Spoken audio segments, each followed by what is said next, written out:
Welcome to KRQE's New Mexico News Insiders. Here's Gabrielle Burkhart and Chris McKee. Sponsored by New Mexico PBS.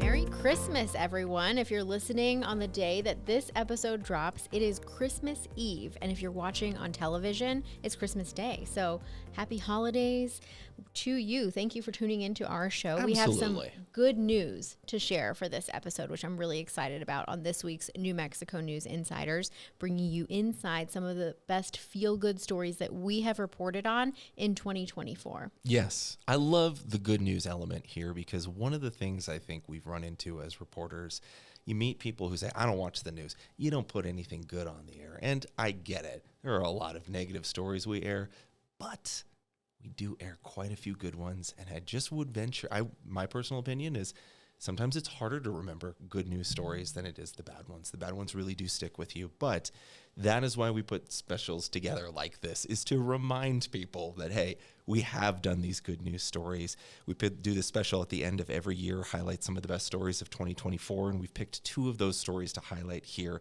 for our show. And with them, the reporters / anchors who put them together. That is KRQE anchor reporter Jessica Garate and also Annalisa Pardo, who join us here today. Thank you both for being here. Thank you so much for having us. Thank you for having us. We're excited to be here. Yes. Absolutely.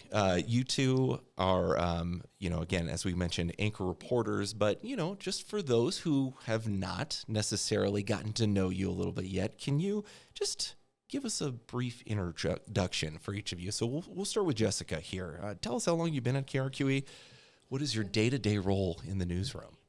So I have been at KRQE going on more than 20 years. So May will be 21 years here. All right. Congrats. I love New Mexico. I love the station. I love working with all of you guys.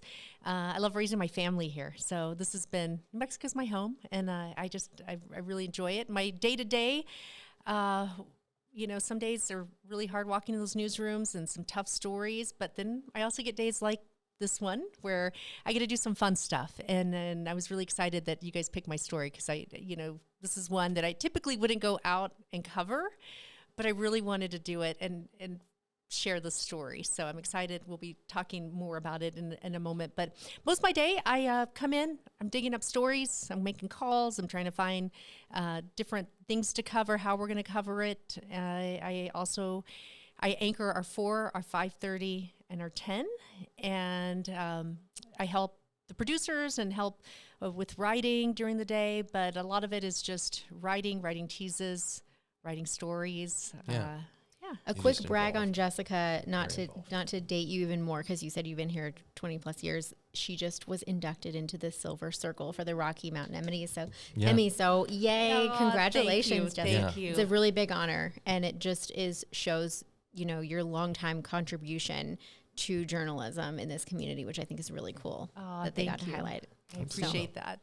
Annalisa, same thing. You guys both work the night side shift together, so thank you for coming in a little bit earlier than your shift. But you come in normally at 1:30 and tell us, how long have you been in Albuquerque and what is your role in the newsroom? Sure. I came here in January of 2020, like right before the pandemic, and worked from home that whole first year. Since then, I've worked my way up from MMJ to weekend morning anchor to weekend evening anchor, and now I'm our Fox New Mexico anchor. So I anchor our 6 p.m. and 9 p.m. newscasts on Fox New Mexico, and always put a story together for our 10 p.m. newscast on KRQE. So I usually come in at 1, work on a really tight deadline to put a story together for 10, and then work with our producer to put together the 6 and 9, and then anchor that. Yeah. It's a lot of work you guys do. Mm-hmm. Yeah. Very impressive. And just to really, let people know, a great example of great newsroom citizens you are. You're not just up there reading news like some people, I think the stereotype that comes with anchoring. You guys are both very involved in the newscasts when it comes to the organization of stories, the facts that we're putting in them. This is missing. We need to add this part there. So it's a very involved process. And Thanks, Chris. yeah, thank you I love both for this doing podcast. You're welcome. You're welcome. So, as I mentioned off the top of the show, we hear a lot of criticism about the news being so negative, but we do know there are a lot of good news stories, and we again wanted to bring you each to talk about one of those that you did this year. So let's start with Annalisa. This is a story about a new federal court program, or a newer program. We're going to play that story for folks to hear, but before we do, if you can tell us how you heard about this program and any introduction maybe you have for this going into it. All right. Well, I heard this story from Gabby. Oh, This was okay. It was my pitch. Yeah. I didn't know this. The federal court had reached out to her, but it wasn't necessarily like exactly investigative or something you would put together. So she passed it off to me because I come into her office every single day to chat. And because I do work on such a tight deadline, I actually shot a couple of the interviews before. And then went a couple days later to grab the actual graduation. But basically, this is a new federal court program that's brand new to New Mexico that really just helps inmates make that transition to back into the community and sets them up with resources. And I was able to cover the first graduation, like the first cohort of graduates. Mm-hmm. And really quickly, I brought it to Annalisa because I was like, oh, this would be a perfect story for her. She could shoot some of it ahead of time, maybe, and do some finessing. And also just, I knew you would do it justice. I knew you would do it. The story. architect right here. Yeah. Thank you. So, yeah, let's go ahead and play it for folks. If they haven't heard it or seen it, here is Annalisa's story. What's a major milestone for a group of New Mexicans who never thought they would ever in their lives get a second chance? News 13's Annalisa Pardo shows you why a group of unlikely graduates are praising a first-of-its-kind program in the state. Congratulations to our graduates. A graduation a long time in the making, and a moment these three graduates didn't believe they'd ever get. I say a history of not finishing. Like any probation I ever did, I never ever finished it. Jarvis Johnson and Justin Pacheco are just two of the grads, and they haven't lived an easy life. I had a history ever since I was 10 of incarceration. Both have criminal histories ranging from drug possession to burglary and gun charges. I've lived in the lifestyle, since I was a kid, that's all I've ever known. A lifestyle of going in and out of jail until last year. I'm just tired of, being in and out, and at that, this is something that probably can help me get to, where I want to be in life, so I took a chance on it. They were given a chance to participate in the Re-Entry Through Integrated Opportunities, or RIO program. All the key players kind of came together and said, let's kind of start this. Chief U.S. District Judge for New Mexico, William Johnson, was one of those key players to bring the federal treatment court to our state last year, along with the U.S. Attorney's Office, the Probation Office, Federal Public Defender's Office, and others. The RIO program helps people transition from incarceration to the community for good. So you're always looking for ways for individuals to succeed and maybe make whatever lifestyle changes they need so that they don't get back into the system again, but they lead, productive lives. Inmates apply to be part of the rigorous 52-week program, full of help from therapy to financial literacy courses and community service, even learning everyday tasks like how to get a driver's license. A lot of things that we take for granted can be very challenging for individuals who've been incarcerated and then are transitioning back into the community. The RIO program meets here in this courtroom every 2 weeks for a year, where participants give an update on how they're doing, turning what was once a negative space for them into a safe space. If you mess up and not do something correctly, they'll basically tell you, we're here to support you. But too many slip-ups can lead to getting kicked out of the program or even an arrest warrant. Skeptical at first, the grads say the program changed their interaction with the justice system. Once I got into the program, I realized, just because you're in front of the judge, ain't nobody judging you. Now, even seen at the graduation, hugging the prosecutor that would have once stood opposite them in court. For Johnson, the program helped him get a job and rental assistance. He's also getting his commercial driver's license. Pacheco is also employed and talks to schools in Albuquerque about gang and gun violence prevention. I love living the life that I live now, being able to work, come home, and just enjoying, a normal, healthy, happy life. A life they can truly start living now. You gotta want something different out of life. Like if you want good results, you gotta put in the good work to get it. Annalisa, Pardo, KRQE. To me, I call it a second chance program. News 13. RIO is also an incentive-based program. Participants who successfully complete it get a year off of their probation. The program right now has 15 people and a growing waiting list. The federal court is looking to expand the RIO program to Las Cruces next. Love it. Oh, what a great story. I love it. Very powerful. Yeah. And I remember correctly, right? You got to chat with them ahead of the graduation and then go to the graduation ceremony inside the courtroom. Yes. Tell us about that experience. Just had you ever been to a graduation like that? No, and as you all know, we don't often get to bring our cameras, if ever, actually, into federal court. So this was a really great opportunity and a really cool opportunity because I work on that tight deadline. I was able to chat with them and have an extended conversation before the graduation. And then I got to go to the actual graduation. And that was really cool because their family was there. Other members of the program were there. Everyone from, attorneys, therapists, public defender's office, prosecutor's office, they were all there. And it was really cool to see. Yeah, I appreciate the two folks who took part in the story, Jarvis Johnson and Justin Pacheco, because they're putting their story out there, which it's not all sunshine and rainbows, right? They've had to overcome a lot of challenges with that, and I wanted to ask, what were maybe some of the things you had mentioned having an extended conversation with them? What were maybe some of the things that you couldn't quite fit into your news story that you learned about them? Anything that stood out to you about these two guys? Yeah, there's a few things that stood out. First, you did hear in the piece, one of them, Jarvis Johnson, said that he had been in and out of incarceration since he was 10. And talking to Justin Pacheco, he was saying, I was introduced to the gang lifestyle super young. So just thinking about what these guys were born into and given when they were children, and you think about what you were born into and maybe the privilege that you were born into, and so just so impressed by these guys for turning it around when they were introduced to such a hard lifestyle so young. Yeah. Mm-hmm. And I want to acknowledge too, first of all, you mentioned there's a lot of people like family and prosecutors and judges in this room, but it does sound pretty intimate, right? An intimate environment. Yeah, it was. And I think because they meet bi-weekly, and then also as part of the program, they do therapy sessions, and even talking to some of the people that lead those. It was really interesting too, because they were talking about, Justin he's tatted his entire face. So even they kind of work on how he might be perceived in the world and just based on his appearance. And so I think it's really intimate because they do tackle those hard conversations. And that really did stand out to me. And just putting, hearing him and sharing his story, you just have a different perspective than if you just saw him walking on the streets. And then I also love just the seeing the families come together and how, he has a life that he wants to live now.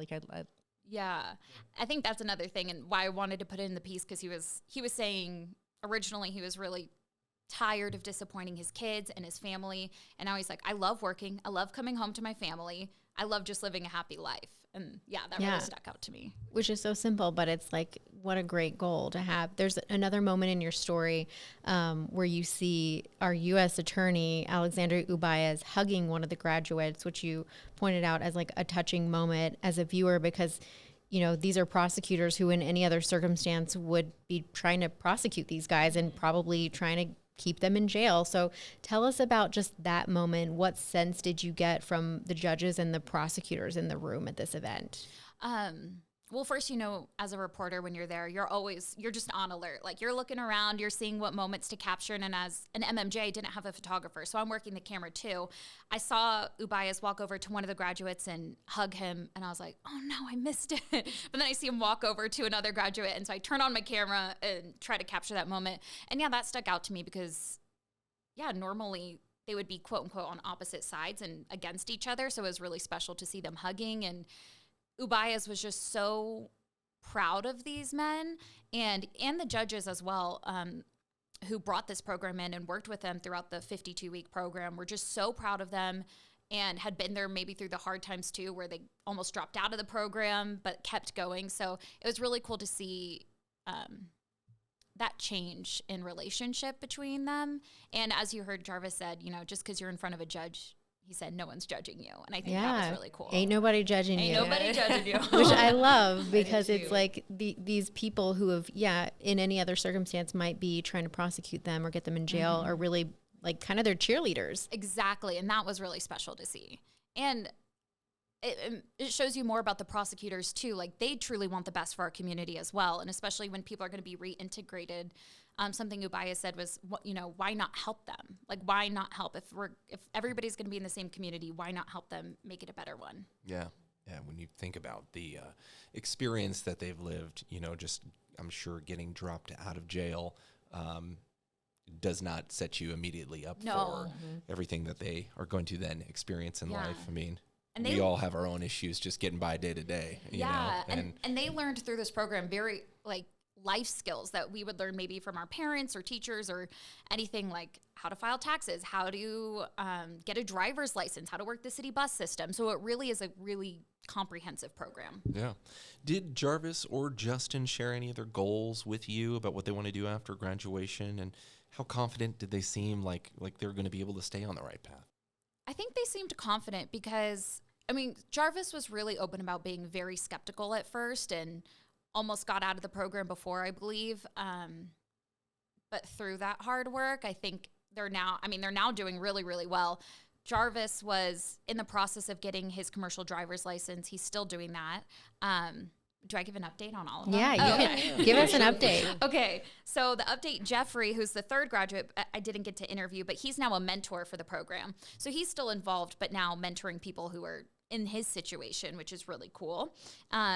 And then Jarvis is still in the process of getting his CDL. He's employed. And for the first time in his life, he's, quote, not looking over his shoulder, which I think is probably a very freeing way to live. Wow. Yeah. And then Justin, he is still employed. He's housed and he's happy. And he actually just welcomed a new baby. So things are going very well for all of them. Wonderful. And That's none awesome. of them are on any type of federal supervision anymore. So.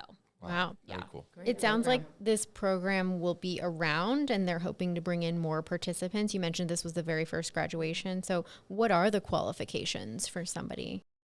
One of the biggest ones was, quite honestly, just the will to do it and do the hard work. Applicants have to, or people in the program have to apply, and it's a volunteer program, and you only get so many chances, and they have to evaluate you to see if you're actually ready for it and to make sure you don't get kicked out.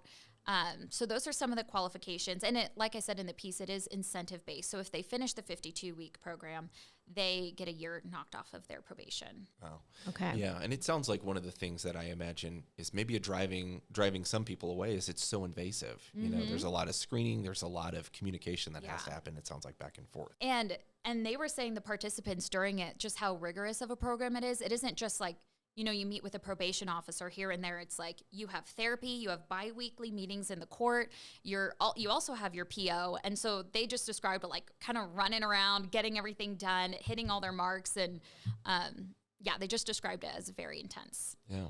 Is there anything else you wanted to add that we're missing about this, or maybe other elements you weren't able to fit in the story that you wanted to share? No, I just feel really grateful that I was able to tell this story, and I hope it opened people's eyes to what is possible when resources are given. And I think that's great. All solid points. Yes. Yeah. I love it. Great stuff. We'll be right back with more of the New Mexico News Insiders. Hi, I'm Logan Rader, host of New Mexico Living. New Mexico News Insiders is sponsored by New Mexico PBS. If you like New Mexico News Insiders, learn more about New Mexico in Focus, a weekly hour-long show analyzing decisions impacting New Mexico statewide. Stream it anytime, anywhere. Visit nmpbs.org and follow them on all social media platforms. Now back to New Mexico News Insiders. Jessica, let's get to your good news story that we picked. So you did a report in October about a little girl's big wish. And before we play your story, can you briefly just introduce the report and tell us how you heard about it in the first place? So I was contacted by Holman's USA. It's a local tech company here. And the owner loves giving back to the community. It's a big priority for him, and he loves Make-A-Wish. And so they called me saying, hey, we have this very unique Make-A-Wish. And we're used to covering these things.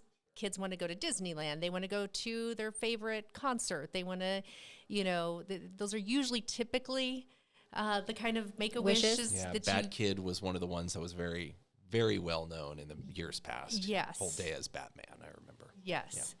Yeah. This little girl wanted to go to The Price is Right. It is her absolute favorite.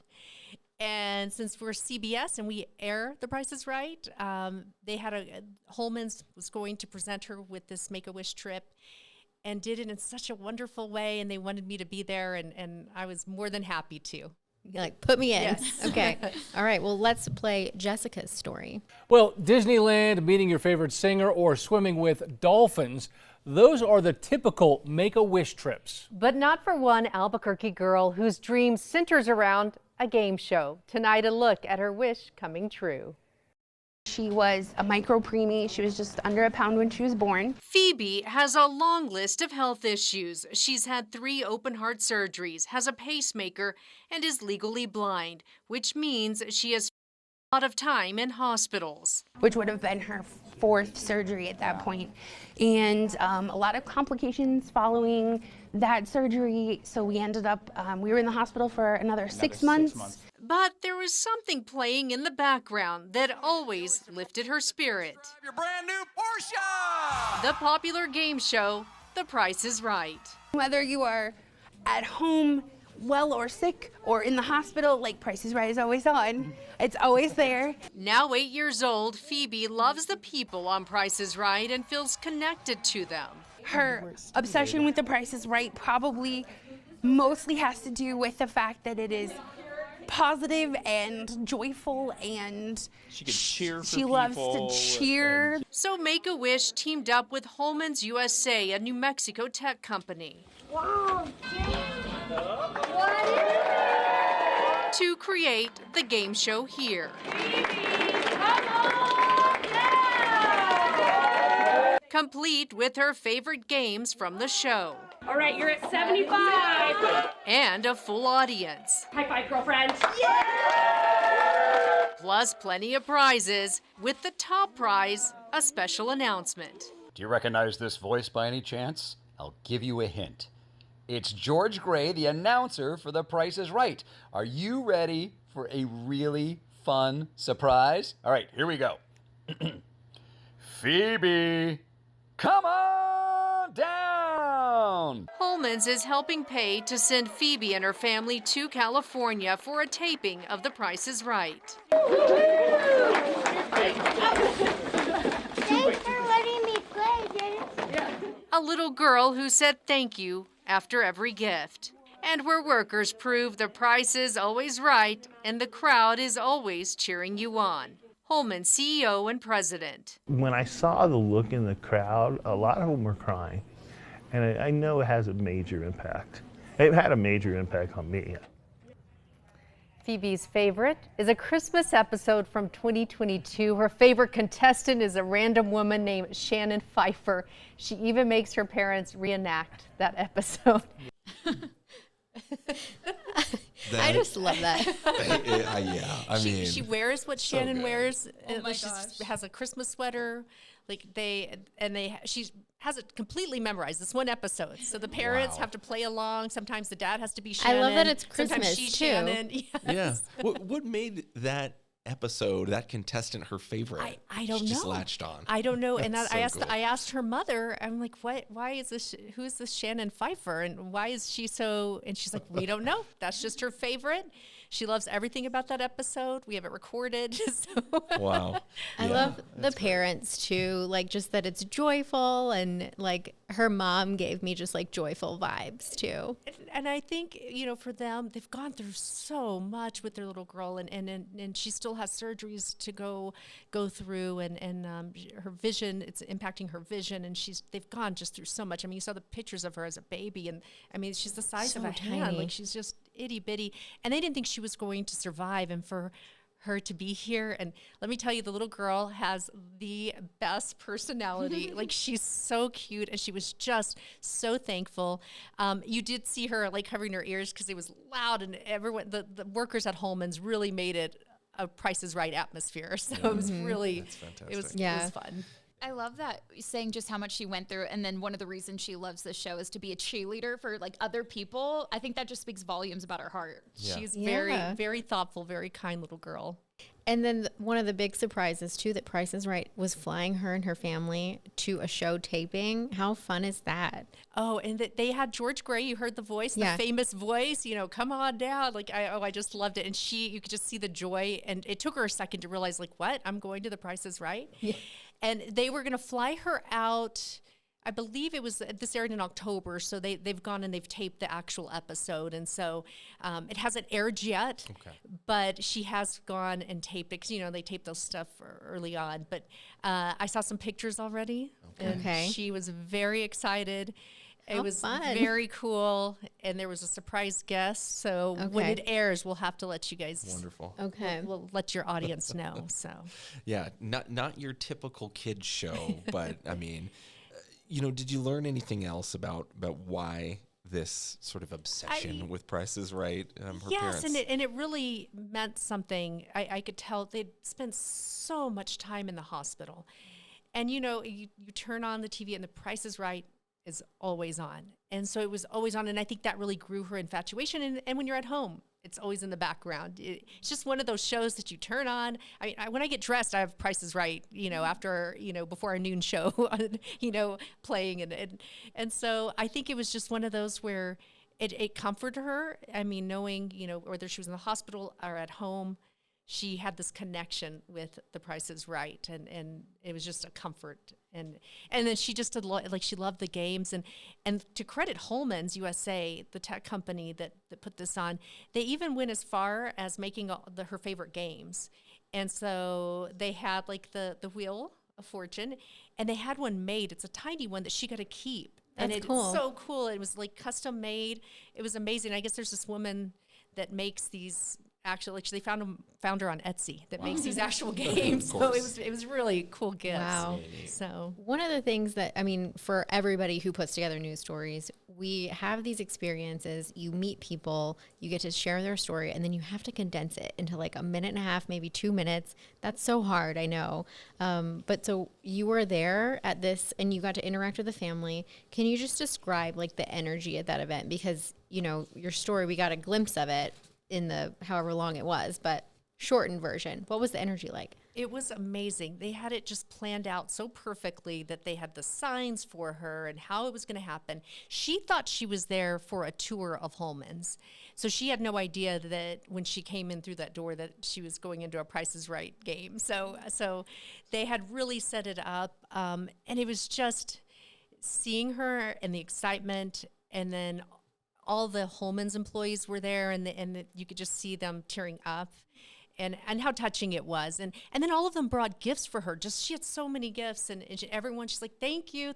She always made a point. She told everybody, thank you for the gifts that they had brought for her and for putting on the Price is Right. And so it was really exciting. They made a big deal of this. And one touching moment I wasn't able to share was her caretaker, who she's known, came in, and she's a young woman who helps out with her, and she made it just a little bit late. And so when she saw her walk through the door, she was so excited, started rolling on the ground, was like, yes, you're here. And it was really cute, and you could just tell what an impact this nurse had on her life. So And the Make-A-Wish Foundation was a big part of this as well, we should note. And they have a chapter here in New Mexico. For those who aren't familiar, the organization, they're a nonprofit.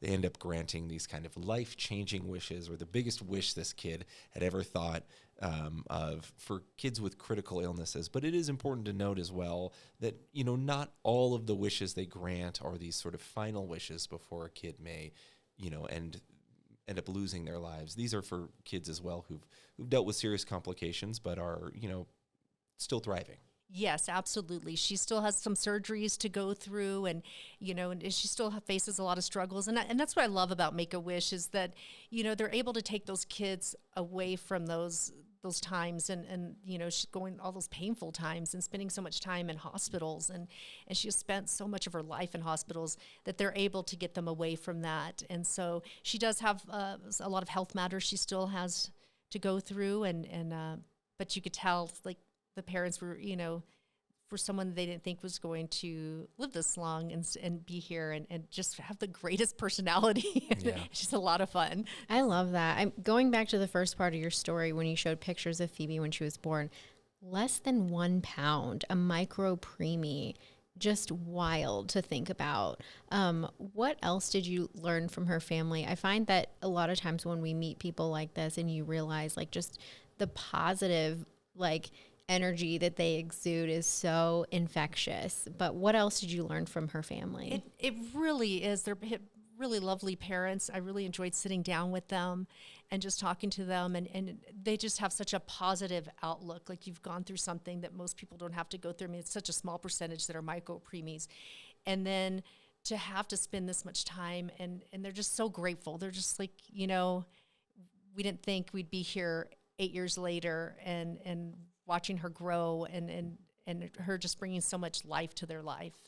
And so really wonderful people and parents, you know, it's great. Make-A-Wish does this for them too. Like they need a break, and this is a time where they don't have to worry about anything and they get to see joy on their kids' face. And so, and a big thank you to Holman's USA for doing this. When I sat down with the CEO, that's one thing I wish I could have put more in of how this means so much to him. And it's so important for him to give back to the community, and his workers were very, you know, it's an option if they want to take part. And he's like, everyone wants to take part. When I had mentioned it, they all signed up. They all brought gifts and we're really excited to take part that day.